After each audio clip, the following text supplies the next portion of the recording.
Capítulo 5. ¿Cómo aprenden los adultos? Proceso de instrucción-aprendizaje.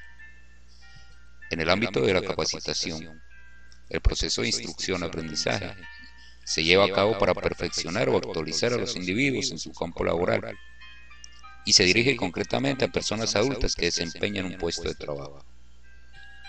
Este proceso se conforma a partir de la interacción de tres elementos principales: el participante, quien es el sujeto que aprende; el instructor, que es el sujeto que enseña; el contenido del curso, que es el objeto de conocimiento. Además de estos elementos, no podemos olvidar al medio ambiente, que circunscribe la práctica del instructor y el aprendizaje de los participantes, en donde influyen toda clase de problemas de los capacitandos, del instructor y de la institución donde se realiza el evento, y que se reflejan en el proceso instruccional. Medio ambiente, instructor, contenido, capacitante. El aprendizaje es entendido como un proceso dinámico y permanente mediante el cual el individuo adquiere y o modifica habilidades, conocimientos y actitudes.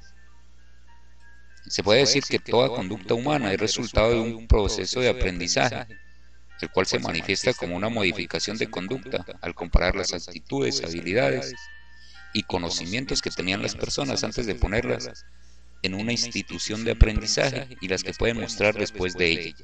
Aprendizaje significativo.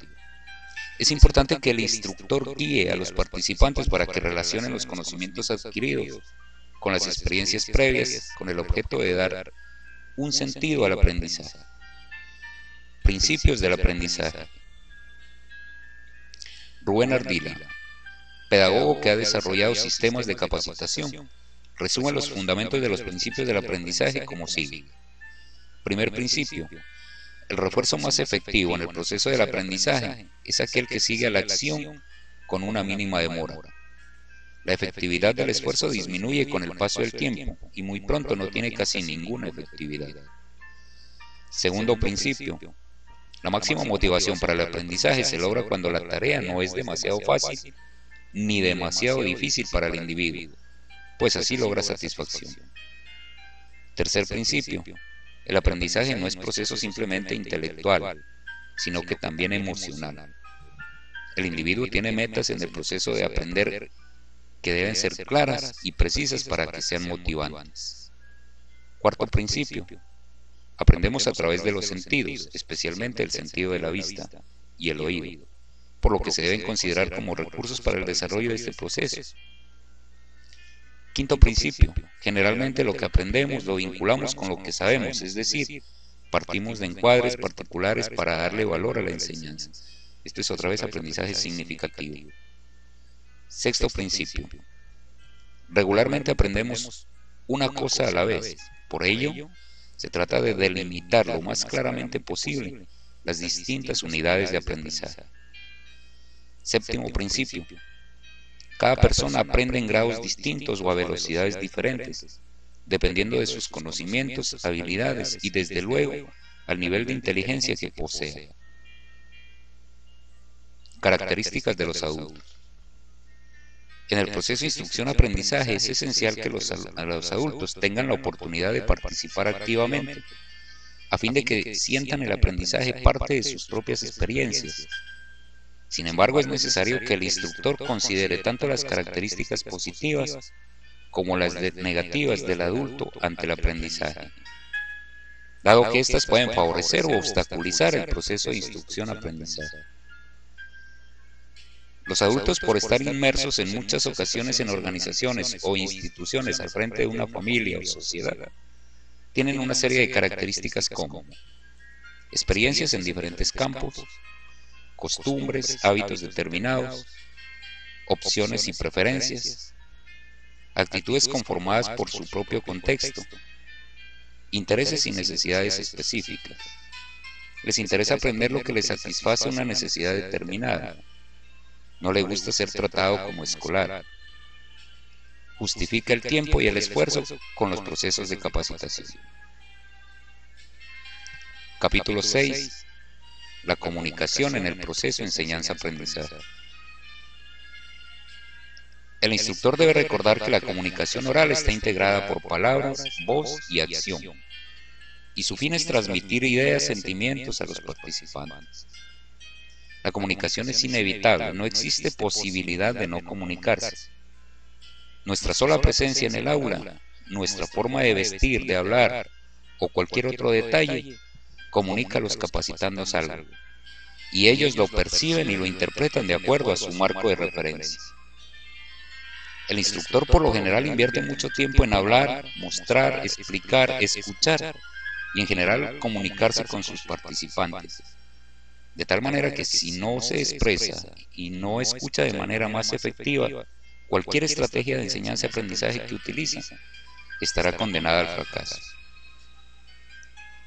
En lo que se refiere a la dinámica del aprendizaje, una de las principales habilidades que el instructor debe desarrollar es la de comunicarse con efectividad, ser sensible a los sentimientos de su grupo, empático con sus intereses y temores, atento para solucionar las dudas y sobre todo inspirar confianza para que el grupo pueda plantear todas sus dudas y expectativas, y con ello el aprendizaje se dará lo mejor posible.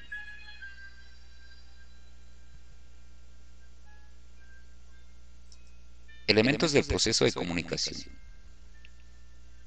Hablar siempre implica pensar, por eso el instructor siempre debe tener conocimiento sobre el tema, tener conciencia de lo que se dice, utilizar el lenguaje adecuado, demostrar una personalidad congruente con lo que dice.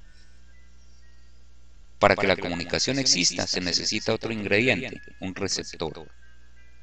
El grado de éxito que se alcanza al transmitir al oyente sus ideas y sentimientos es una manera de medir la efectividad de la comunicación oral.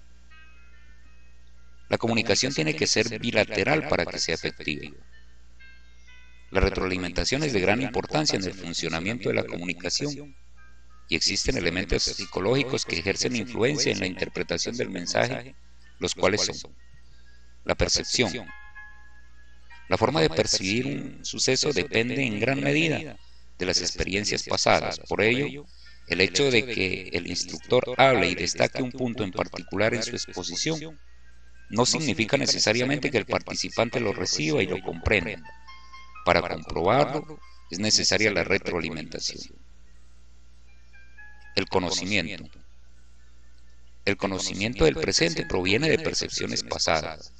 El instructor buscará ejercer un mayor control sobre el presente del participante más que sobre su pasado.